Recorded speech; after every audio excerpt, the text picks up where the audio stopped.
우리가 신앙생활을 하면서 이상한 게 한 가지 있습니다. 그게 저만 느끼는 건지 아니면 여러분들도 그렇게 생각하고 있는지 모르겠는데 아마 다 똑같이 그런 생각을 할 거예요. 그게 뭐냐면 똑같이 하나님을 믿는데 어떤 사람은 복을 받고 어떤 사람은 복을 받지 못하더라는 거예요. 그럼 도대체 그 차이가 뭘까? 왜 예수님을 믿는데 똑같이 예수님을 믿는데 어떤 사람은 그렇게 또 똑같이 열심을 내는데 어떤 사람은 복을 받고 어떤 사람을 복을 받지 못하더라는 거예요. 어떤 집은 복을 받는데 어떤 집은 복을 받지 못하더라는 겁니다. 또 이런 경우도 있습니다. 오래 믿은 사람은 복을 받지 못하고 이제 간 예수 믿은 사람은 하나님께 주시는 많은 복을 받아 누리는 거예요. 심지어 이런 경우도 있습니다. 본인은 나름대로 정말 열심히 신앙생활을 하는 것 같은데 하나님이 복을 주시지 않는 거예요. 그러면 이상하다 못해서 하나님이 나는 사랑하지 않나 보다 하고 시험에 들기 십상입니다. 그리고 하나님에 대한 원망이 생기기도 합니다. 나는 나름대로 최선을 다했는데 정말 열심히 신앙생활했는데 하나님께서 나한테 어떻게 이러실 수 있어? 이런 생각을 하다 보면 하나님과의 관계가 멀어지게 되기도 합니다. 여러분들 꼭 기억하시기를 바랍니다. 신앙생활은 오래 믿는 것보다 바로 믿는 게 중요합니다. 신앙생활 열심히 하는 것보다 바로 하는 게 더 중요하다는 거예요. 물론 바로 믿으면서 계속해서 신앙생활하는 거 그거 하나님께 더 기뻐하실 일입니다. 바로 신앙생활하면서 열심히 신앙생활하면 그것보다 더 좋은 일이 없을 겁니다. 성경에서 계속해서 우리에게 강조하고 있는 것은 다른 것이 아니고 바로 믿는 거, 바른 신앙생활을 하는 거, 이거 하나님께서 우리에게 계속해서 강조하고 있는 거예요. 하나님은 바른 신앙생활을 하는 사람, 또 그런 사람의 집을 축복하시는 줄로 믿습니다. 그래서 하나님은 사람은 차별하지 않지만 신앙은 차별하시는 분입니다. 하나님이 어떤 분이라고요? 사람은 절대로 차별하지 않으세요. 그러나 그 사람 개인의 신앙은 차별하시는 분이라는 거예요. 그래서 그 사람의 신앙에 따라서 하나님께서 주시는 복과 은혜가 전부 다 다르다는 것을 여러분들 기억하시기를 바랍니다. 오늘 본문 말씀에 보면 이런 사실을 우리에게 구체적으로 보여주는 사건이 기록되어 있습니다. 이 시간 말씀을 통해서 과연 나 자신과 우리 집은 또 우리 교회는 바른 신앙생활을 하고 있는지 한번 점검해 볼 수 있기를 바랍니다. 그래서 정말로 우리가 오늘 말씀을 통해서 하나님께서 원하시는 바른 신앙생활을 해서 하나님께서 기뻐하시는 교회가 되고 하나님께서 기뻐하시는 집이 돼서 하나님이 축복하시는 우리 교회, 하나님이 축복하시는 우리 인생, 하나님이 축복하시는 우리 가정이 될 수 있기를 주님의 이름으로 축복합니다. 오늘 본문 말씀의 배경은 다윗 왕 시대입니다. 다윗이 왕이 된 지 약 한 10년 정도가 흐른 그때의 일이었습니다. 사울이 죽고 다윗이 처음 왕이 됐을 때는 유다 지역을 다스리는 유다 지파의 왕밖에 되지 못했습니다. 그러니까 유다하고 베냐민 지파 이 정도만 다스리는 일부분의 왕이었습니다. 왜냐하면 사울의 잔당들이 계속해서 다윗에게 저항했기 때문에 그렇습니다. 이런 상태가 7년 반이나 지속이 됐습니다. 그러다가 이스라엘 전체의 왕이 되고 그리고 몇 년이 지났을 때 일이 벌어진 겁니다. 그동안 다윗이 적성국가였던 블레셋과 싸우면서 블레셋을 무찌르고 수도를 헤브론에서 예루살렘 다윗성으로 옮겼습니다. 정치적으로 군사적으로 안정이 됐습니다. 그래서 이제는 그동안 방치됐던 하나님의 법궤를 예루살렘으로 옮겨서 성막에 하나님의 법궤를 안치하고 싶었습니다.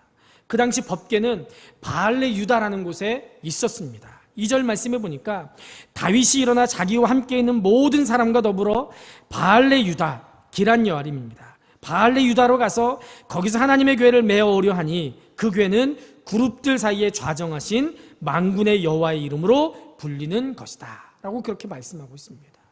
사울 왕이 마지막 전투에 나갈 때 하나님과 함께하지 않는데도 불구하고 전투에 나가니까 무조건 법궤를 앞세우고 나가면 승리할 거라고 믿고 법궤를 앞세우고 나갔다가 법궤를 뺏겼어요. 이게 법궤가 지금 이방 국가에 있었는데 이 블레셋이 법궤를 뺏고 난 다음에 이 법궤를 자기들이 믿는 신에게 바쳤습니다. 그런데 하루가 지나고 났더니 법궤 앞에 모든 신상들이 전부 다 자빠져 가지고 법궤 앞에 엎드려 있는 거예요. 이게 무슨 일인가 하고 신상을 다시 세웠더니 그 다음날 또 법궤가 전부 다 엎드러져 있고 심지어는 목과 손이 다 잘려 있는 거예요.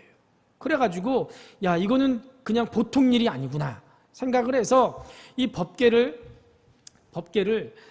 송아지가 있는 아직도 젖을 물리고 있는 소가 끄는 수레에다가 싣고, 그리고 소가 이 법궤를 쭉 끌고 가게 했어요. 그리고 뒤에서는 송아지가 엄마한테 젖달라고 음매하고 부르게 했습니다.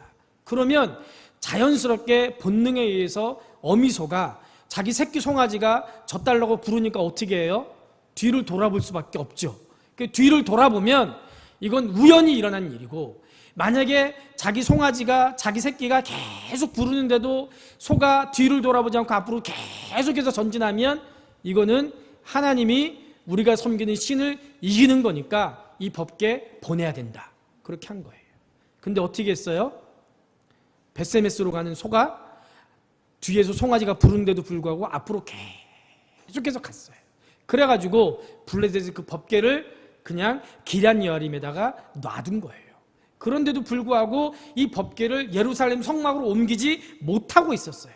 그러다가 이제 다윗이 모든 것이 안정되니까 하나님의 법궤를 옮기려고 했습니다. 여러분들, 법궤가 뭡니까?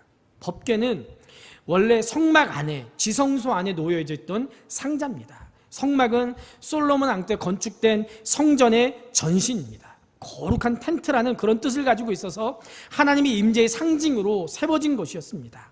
회막이라고도 부르기도 했습니다. 회막은 만남의 텐트라는 그런 뜻을 가지고 있었습니다. 하나님과 인간이 이 성막에서 만났다는 거예요. 그리고 성막에는 성소와 지성소라는 두 개의 방이 있었고, 그 중에 지성소 안에 법궤가 놓여 있었습니다. 법궤 안에는 우리가 잘 알다시피 아론의 쌍난 지팡이가 놓여 있었고요, 십계명 두 돌비가 놓여 있었고요, 그리고 만나 담은 항아리가 그 법궤 안에 들어 있었습니다.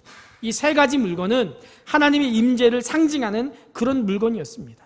하나님의 율법이 새겨져 있는 십계명이 들어있으니까 법궤라고 부르기도 하고, 십계명은 하나님과 언약을 맺은 것이기 때문에 언약궤라고 부르기도 하고, 하나님을 증거하기 때문에 증거궤라고 부르기도 합니다. 법궤, 언약궤, 증거궤, 이거 모두 다 어쨌든 법궤를 가리키는 똑같은 말입니다. 어쨌든 중요한 것은 법궤를 통해서 하나님이 이스라엘 백성들과 함께 하심을 상징적으로 보여주는 거룩한 물건이었다는 거예요. 법궤는 굉장히 중요한 성물이었기 때문에 이스라엘 백성들이 하나님을 대하는 것처럼 조심스럽고 거룩하게 대해야 됐습니다. 그래서 하나님께서 법궤를 직접 손으로 만지지 말고 법궤를 운반할 때는 이 모서리에 고리를 만들어서 그 고리에다가 긴 막대기를 끼워가지고 제사장들이 법궤를 어깨로 메고 옮기라고, 그렇게 분명히 법궤를 옮기는 방법까지 말씀해 주셨습니다. 그런데 이 법궤를 블레셋에게 뺏겼던 거예요. 하나님의 역사로 겨우 돌려받은 이후에 기럇 여아림, 바알레 유다, 아비나답의 집에 법궤가 보관되고 있었던 겁니다. 사무엘상 7장 1절에 보면 기럇 여아림 사람들이 와서 여호와의 궤를 옮겨 산에 사는 아비나답의 집에 들여놓고 그의 아들 엘리아사를 거룩하게 구별하여 여호와의 궤를 지키게 하였더니 라고 말씀하고 있습니다. 사무엘상 7장 1절 이 말씀으로부터 오늘 본문 말씀까지는 대략 한 70년의 세월이 흐른 거예요. 사무엘 시대 20년, 사울왕 시대 40년, 그리고 다윗왕 시대 10년, 이렇게 70년의 세월이 흘러갔습니다. 다윗이 70년 동안 방치됐던 법궤를 수도 예루살렘으로 옮겨서 성막 안에 안치하려고 했습니다. 다윗왕이 정말 귀한 마음을 갖고 있었던 거예요. 그런데 기가 막힌 일이 벌어진 거예요. 좋은 마음으로, 또 하나님께서 원하시는 일이고 하나님께서 기뻐하시는 일이고 하나님을 위한 일이었는데 법궤를 운반하던 아비나답의 자손이 그만 법궤를 운반하던 중에 즉사하고 말았습니다. 모든 이스라엘 백성들이 법궤가 이제 드디어 이스라엘 백성들의 집으로 그리고 성막 있는 예루살렘으로 옮겨온다고 해서 다윗 왕을 비롯해서 모든 이스라엘 백성들이 기뻐하고 즐거워하고 있다가 법궤를 운반하던 아비나답의 자손이 법궤를 운반하다가 즉사하니까 모든 사람들이 당황하고 축제가 끝나버렸고 다윗이 법궤 옮기는 것을 중지해서 임시로 법궤를 오베데돔의 집으로 옮겼습니다. 다윗은 정말 철저하게 하나님 앞에 복받기를 원했던 사람이에요. 법궤를 옮기다가 자기 의지에 의해서 자기 명령에 의해서 법궤를 옮기다가 법궤를 옮기던 사람이 죽었으면 어쨌든 왕이니까 자기가 책임져야 되잖아요. 그런데 그 상태로 법궤가 자기가 살고 있는 예루살렘 성전으로 들어오는 게 무서웠던 거예요. 그러니까 중간에 그걸 중지하고 그냥 오베데돔의 집으로 법궤를 옮겨버렸습니다. 그런데 희한하게도 오베데돔의 집은 법궤를 받아들이고 난 다음에 큰 복을 받은 거예요. 똑같은 법궤인데 그것 때문에 아비나답의 집은 저주를 받고 오베데돔의 집은 복을 받았다는 거예요.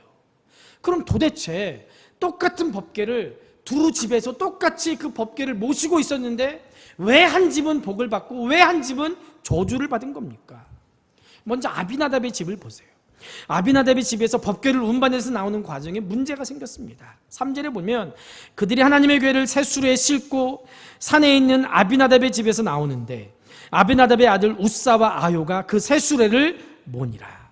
우사와 아요는 아마도 아비나답의 손자 아니면 증손자쯤 됐을 겁니다. 유대인들은 무조건 조상을 아버지라고 불렀고 후손을 아들로 통칭하는 경우가 많았습니다.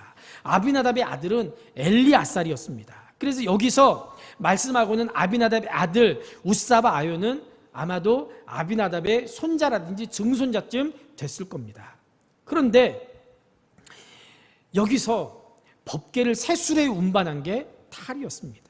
인간적으로 생각하면 하나님의 궤를 운반할 때 셋수레, 하나님의 궤를 함부로 운반하면 안 되고 하나님의 궤를 운반하는 셋수레를 얼마나 정성 들여서 꾸미고 얼마나 많은 돈을 들여가지고 셋수레를 장만했겠습니까? 다윗이 그 셋수레를 장만에 돈을 줬든지 아니면 아비나답의 집에서 하나님의 법궤를 운반하기 위해서 셋수레를 만들었든지 어쨌든 정성을 다해서 셋수레를 만들어서 그 셋수레에 법궤를 올리고 셋수레에다가 이 셋수레를 가지고 법궤를 운반한 거예요. 근사하고 좋을 것 같았습니다. 그런데 하나님이 정해놓으신 규정에 어긋났던 거예요. 법궤를 운반할 때는 어떻게 운반해야 된다고요? 내 고리에, 내 귀퉁이에 있는 고리에다가 막대기를 꿰어서 제사장들이 어깨로 메고 법궤를 옮게 됐습니다. 절대로 법궤에 손을 대서는 안 되는 거예요. 하나님의 뜻대로 하나님의 방법대로 하지 않으니까 아니나 다를까 탈이 났어요. 6절과 7절을 보세요. 그들이 나곤의 타작마당에 이르러서는 소들이 뛰므로 우사가 손을 들어 하나님의 궤를 붙들었더니 여호와 하나님이 우사가 잘못함으로 말미암아 진노하사 그를 그곳에서 치시니 그가 거기 하나님의 궤 곁에서 죽으니라. 타작마당을 지나갈 때 수레를 끄는 소들이 돌에 걸렸든지 아니면 뭐 어쨌든지 뛰다가 수레가 덜컹 하면서 법궤가 수레에서 떨어질 것 같았어요. 그때 바로 우사가 엄격결에 법궤를 손으로 잡았습니다. 여러분들 생각해 보세요. 잘했어요, 잘못했어요? 우사가. 인간적으로 생각할 때 하나님의 임재의 상징인 거룩한 법궤가 지금 땅에 떨어지려고 하니까 우사가 잡았어요. 그걸 안 떨어지게. 인간적으로 보면 잘했어요, 잘못했어요? 너무너무 잘한 일이죠. 인간적으로 볼 땐 너무너무 잘한 거예요.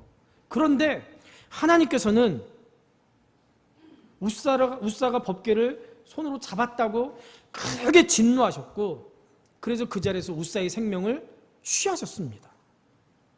그래서 그곳의 이름을 베레스 우사라고 그렇게 부르게 됐는데 이 베레스 우사라는 뜻은 우사를 쳤다라는 뜻이에요.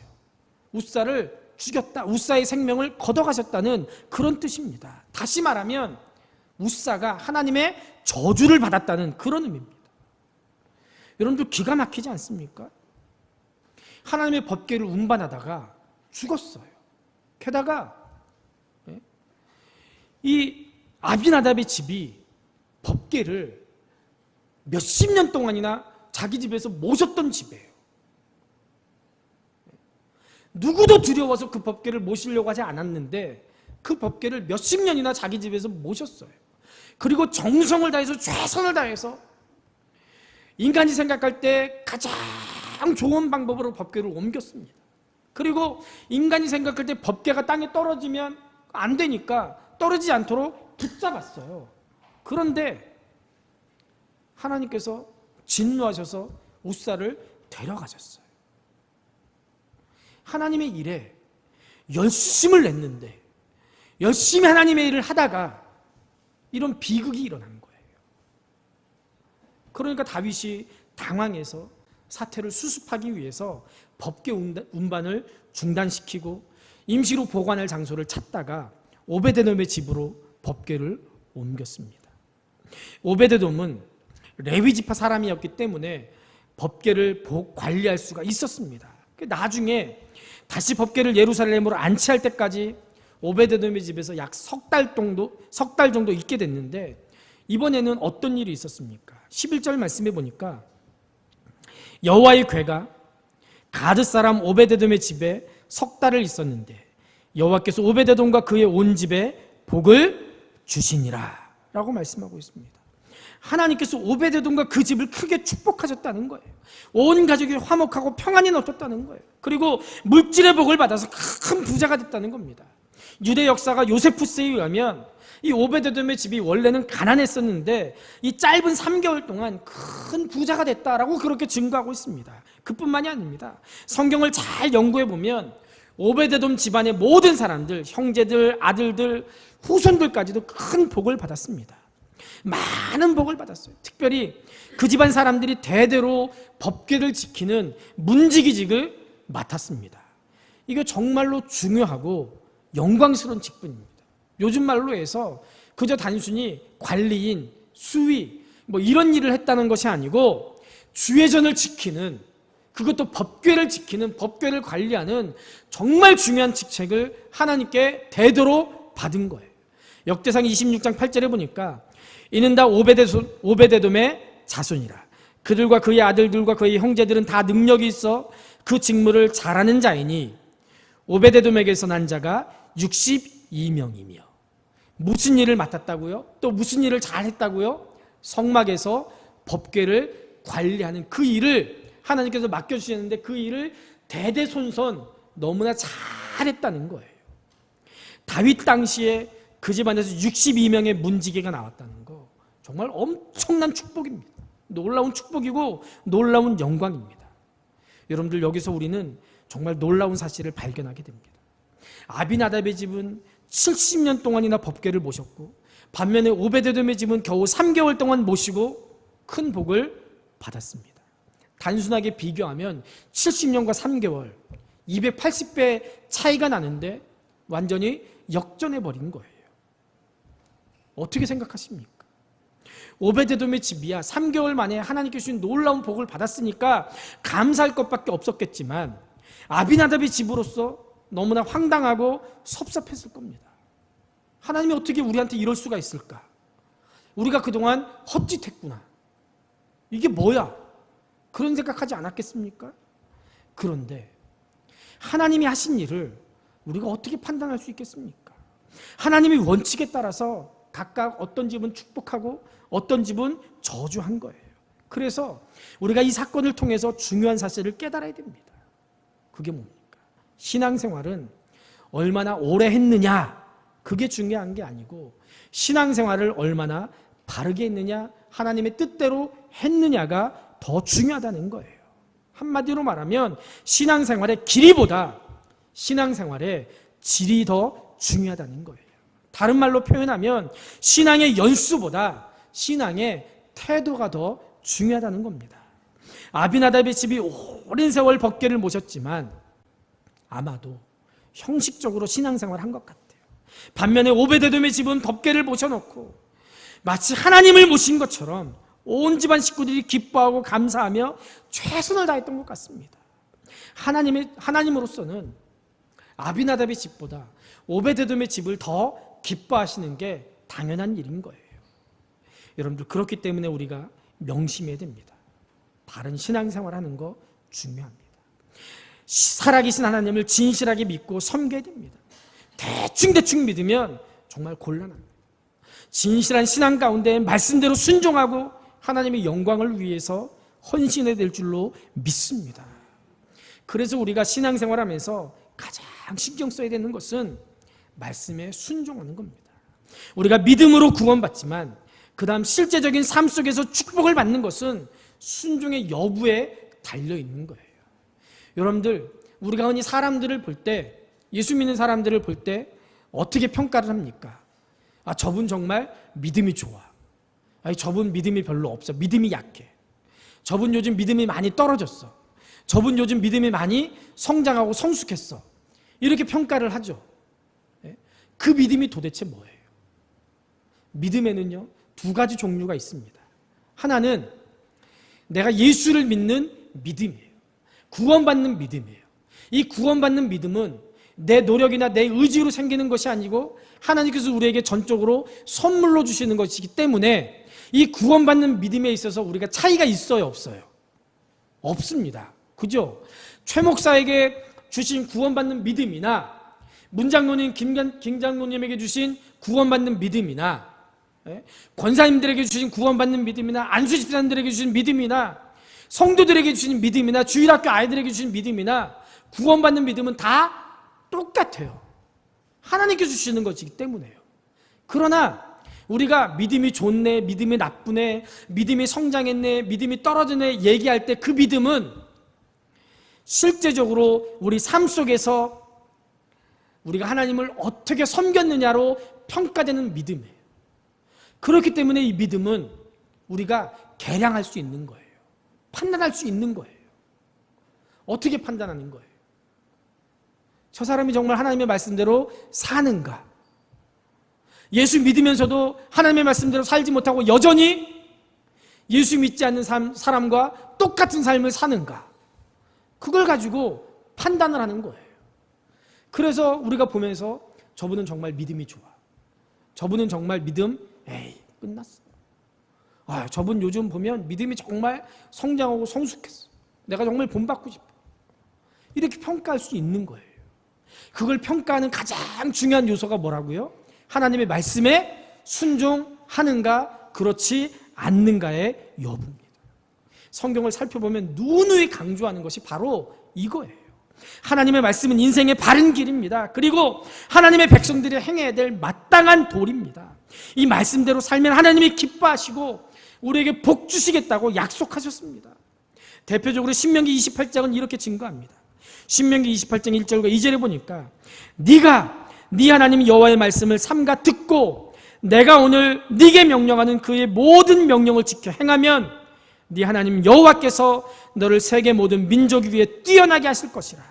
네가 네 하나님 여호와의 말씀을 청종하면 이 모든 복이 네게 임하며 네게 이르리니. 말씀에 순종하고 말씀을 들으면 하나님께서 성경이 약속하신 모든 복을 우리에게 주시겠다고 약속하셨습니다. 순종하면 반드시 축복하신다는 거예요. 아예 축복이 따라온다고 그렇게 표현하고 있습니다.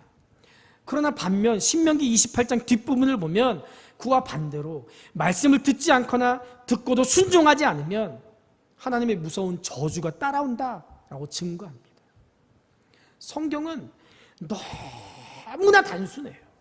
말씀대로 순종하면 복받고 말씀대로 살지 않으면 저주받는다는 거예요. 그럼 말씀대로 순종하는 가장 중요하고 핵심적인 게 뭐예요? 예수 믿는 거예요. 예수 믿으면 복받고 예수 믿지 않으면 저주받는다는 거예요.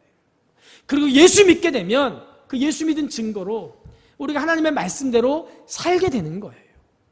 자녀들이 아버지를 존경하고 아버지를 사랑하면 자연스럽게 자녀들이 아버지의 말에 순종하게 되는 거예요. 반면에 자녀들이 아버지와 관계가 틀어지면 아버지가 무슨 얘기를 해도 아버지 말을 듣지 않아요. 몇 년 전에 SBS에서 굉장히 심각한 다큐멘터리를 했어요. 그게 뭐냐면요, 무슨 다큐멘터리냐면요, 한 집안에 아버지와 아들, 아버지와 딸이 살아요.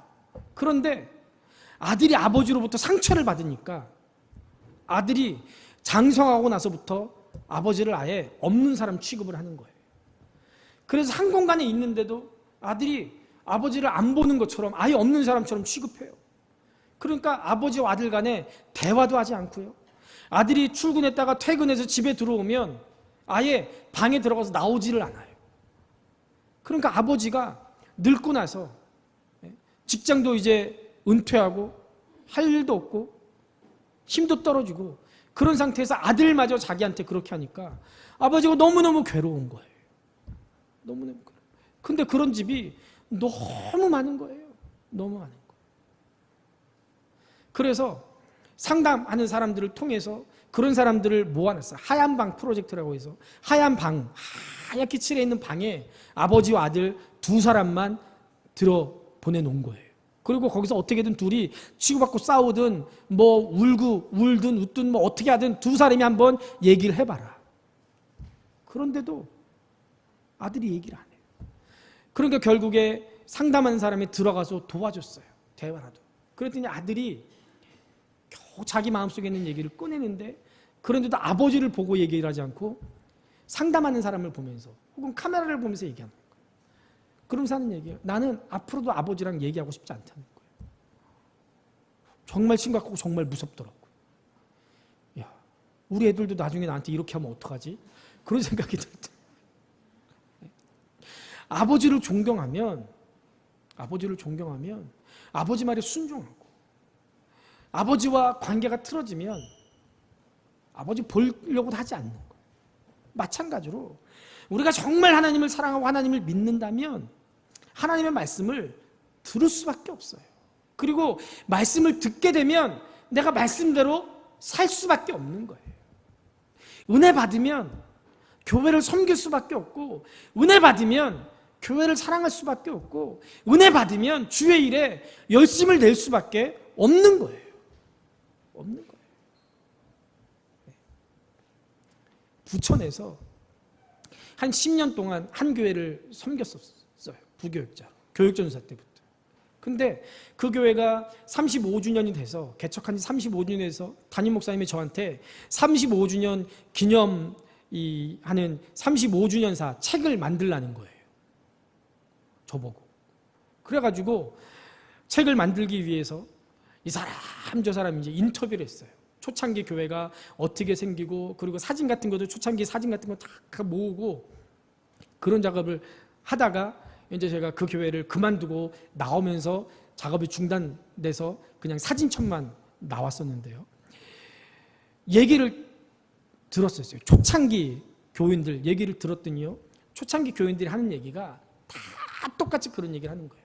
초창기에 하나님께서 막 교회를 통해서 은혜를 주시니까 자기들이 교회에서 목사님이 전도합시다 하지도 않았는데 자기들이 알아서 역곡역 앞에 가서 막 전도를 했다는 거예요. 근데 희한하게 자기가 막 마음이 뜨거워가지고 가슴이 뜨거워가지고 전도하러 역곡역에 가보면 그 교회 교인 누가 먼저 전도하고 있더라는 거예요. 누가 시키지도 않았는데. 그래서 같이 막 전도하다 보면 이 사람 저 사람이 와가지고 서로 막 같이 전도를 하더라는 거예요. 그 누가 시켜서 그런 게 아니고 하나님을 사랑하니까, 하나님께서 은혜 주시니까 자기도 모르게 거기 가서 복음을 전하는 거예요. 복음을 전하는 거예요. 복음을 전하는 거예요. 지금은 하나님 앞에 큰 죄를 져서, 지금은 타락해서 정말 많은 사람들 마음을 아프게 한 모 목사님이 서울에 있는 숙대 옆에 있는 교회에, 오래된 교회인데 싸움이 나가지고 막 두 패로 갈라진 교회에 젊은 나이에 부임을 했대. 교회 가서 보니까 주일날 얼마나 싸웠으면 이 편 저 편, 주일날 여기 가운데 경찰들이 와가지고 보초 서고 있더라는 거예요. 예배드려 여차하면 둘이 붙어! 그리고 막 싸우고 그랬나 봐. 그러니까 경찰들한테 시키고 있었다. 이게 뭐 하는 짓인지. 근데 그 목사님이 가셔가지고 처음엔 성령이 충만했으니까 목사님이 가서 다독이고 해가지고 성도들이 일단 이 경찰들이 오는 건 이제 안 와도 되게 이제 만들어진 거예요.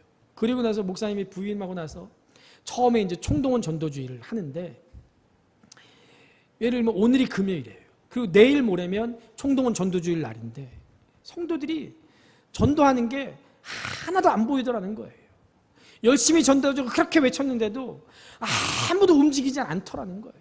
그래가지고 너무 답답한 마음에 그 목사님이 금요일 날 아침에 출근하자마자 강대상에 엎드려서 하나님 앞에 막 기도를 했대요. 그랬더니 점심시간이 됐는데도 목사님이 밥 먹으러 안 내려오니까 사무원이 목사님 식사하셔야죠 하려고 교회에 왔더니 목사님이 막 울면서 기도하고 있는 거예요. 그러니까 사무원이 목사님 식사하세요 하러 왔다가 목사님이 너무 불쌍하더래요. 혼자 울면서 기도하고 있는 게.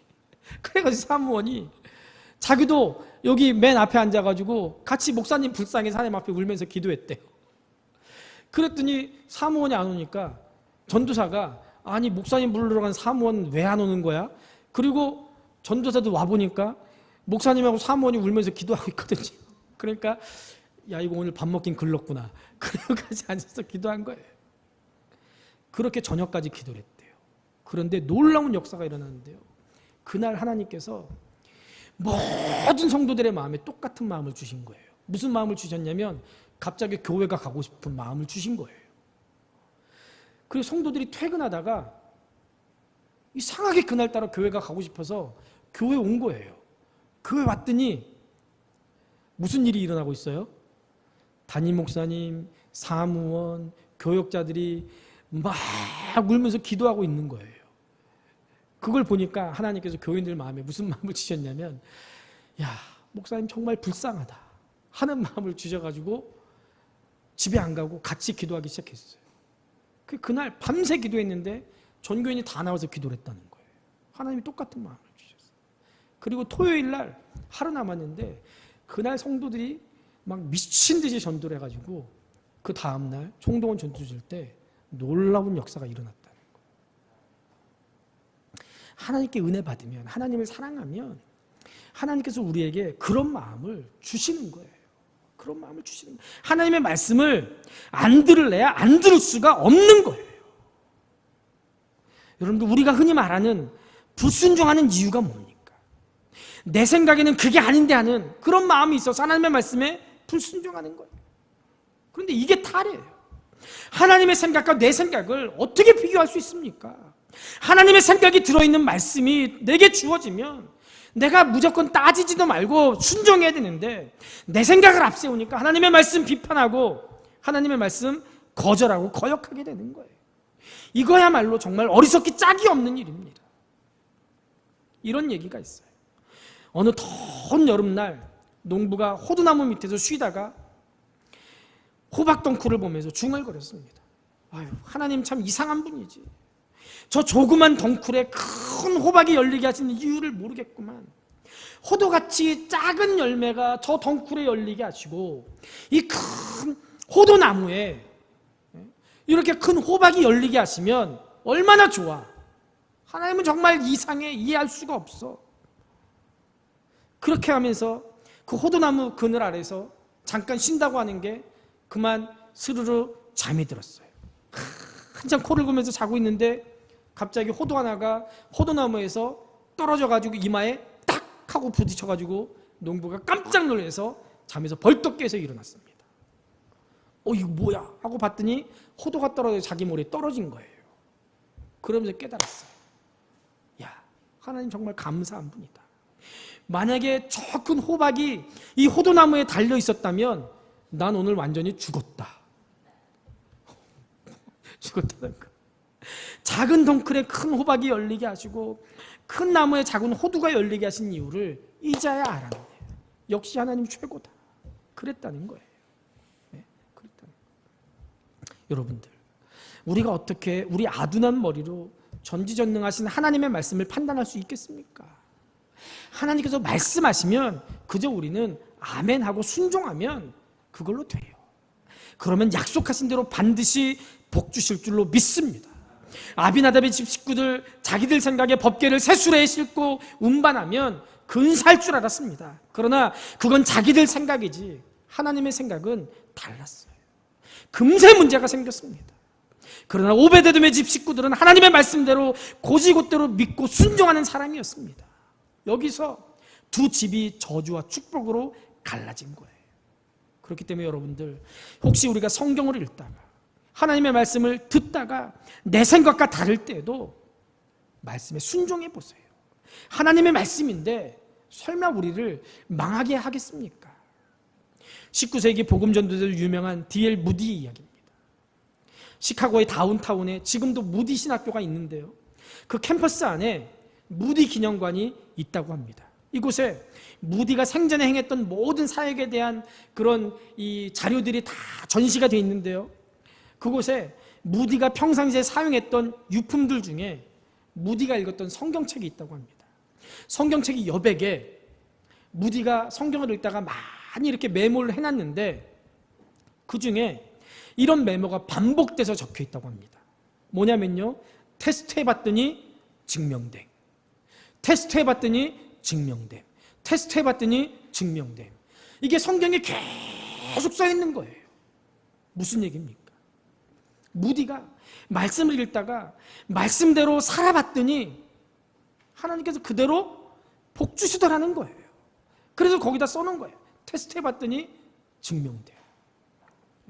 때로는 우리 생각과 달라도 말씀대로 순종하면 하나님의 약속대로 반드시 승리할 줄로 믿습니다. 여러분들 꼭 기억하세요. 우리 각자와 우리 집이 복을 받는 비결은 다른 데 있지 않습니다. 하나님을 경외하고 하나님의 말씀대로 살면 하나님께서 책임져 주실 줄로 믿습니다. 그러면 당대뿐만 아니고 대대로 복을 받게 되는 거예요. 출애굽기 20장 6절에 보면 나를 사랑하고 내 계명을 지키는 자에게는 천대까지 은혜를 베푸느니라 라고 말씀합니다. 그런데 말씀대로 산다는 게 결코 쉽지 않습니다. 세상이 자꾸 우리를 미혹합니다. 세상의 말이 더 그럴듯해 보입니다. 그러니까 분별력을 갖고 하나님의 말씀에 나타난 선한 뜻대로 더 살아야 될 줄로 믿습니다. 로마서 12장 2절에 보니까 너희는 이 세대를 본받지 말고 오직 마음을 새롭게 함으로 변화를 받아 하나님의 선하시고 기뻐하시고 온전하신 뜻이 무엇인지 분별하도록 하라라고 말씀합니다. 오베데돔과 그 집처럼 하나님을 진실되게 섬기고 말씀대로 순종함으로 약속하신 복을 받아 누리는 저와 여러분들 될 수 있기를 주님의 이름으로 축복합니다.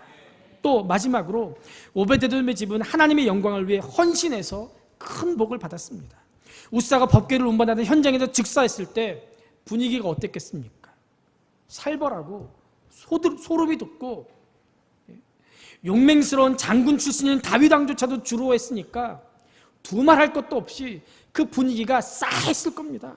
그런데 오베데돔과 그의 집이 법궤를 흔쾌히 기쁨으로 영접했습니다. 얼마나 큰 헌신입니까? 말로만 하나님을 사랑하고 말로만 나 레위인이냐, 그런 게 아니고 레위인으로서 자기들이 감당해야 될 몫을 헌신함으로 감당했다는 거예요. 9절과 10절을 보세요. 다윗이 그 나라의 여호와를 두려워하여 이르되 여호와의 궤가 어찌 내게로 오리오 하고 다윗이 여호와의 궤를 옮겨 다윗성 자기에게로 메어가기를 즐겨하지 아니하고 가드 사람 오베데돔의 집으로 메어 간지라.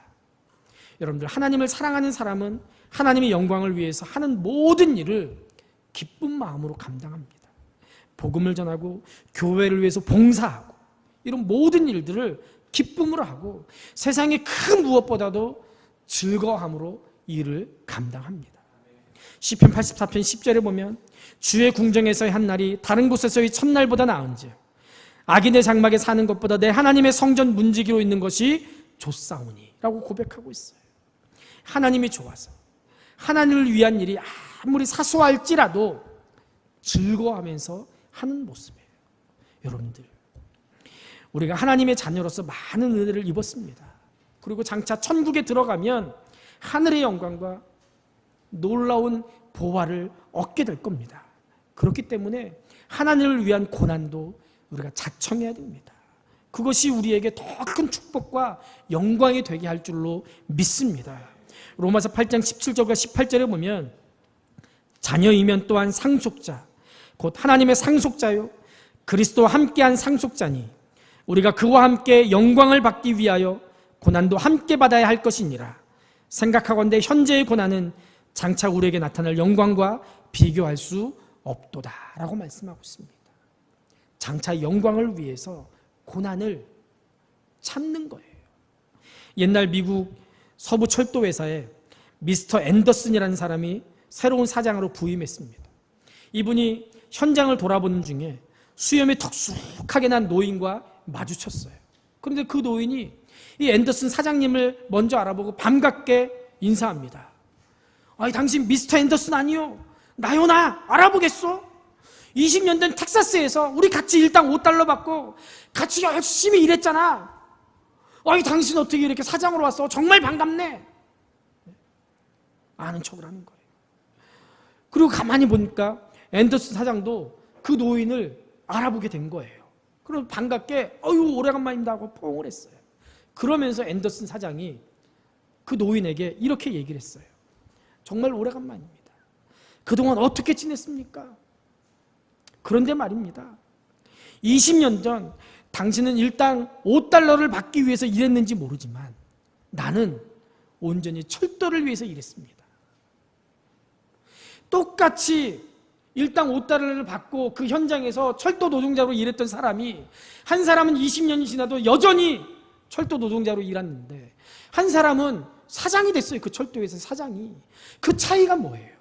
한 사람은 그저 일당 하루하루 시간 때우기 위해서 일했는데 한 사람은 돈을 보고 일한 게 아니고 온전히 철도를 보고 자기 인생을 헌신했더니 사람들이 알아주고 그 회사에 사장으로 세워준 거예요. 각각의 태도가 그들의 인생을 완전히 갈라놓은 겁니다. 여러분들 하나의 회사를 위해서 충성해도 사람들이 알아주고 사장으로 세워주는데 하나님의 영광을 위해서 하나님의 교회를 위해서 충성하고 헌신하면 얼마나 큰 축복과 영광을 얻겠습니까?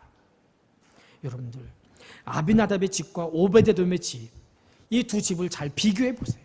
얼마나 차이가 납니까? 그 차이가 무엇 때문입니까? 신앙의 태도 때문입니다.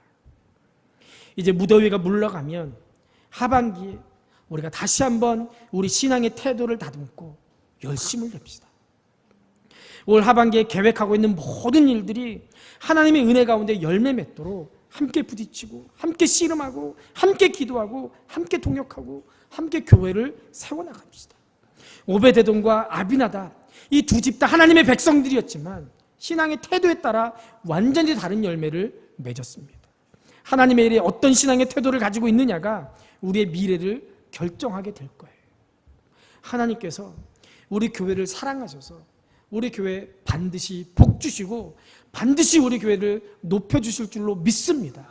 그 일에 여러분들 구경만 하시고 그 일에 주변인이 돼서 팔짱만 끼고 한번 해봐라 그러고 있다가 하나님께서 영광 받으시는 그때 그 영광 받는 그 자리에서도 뒤에 물러나서 팔짱만 끼고 구경만 하고 계시겠습니까?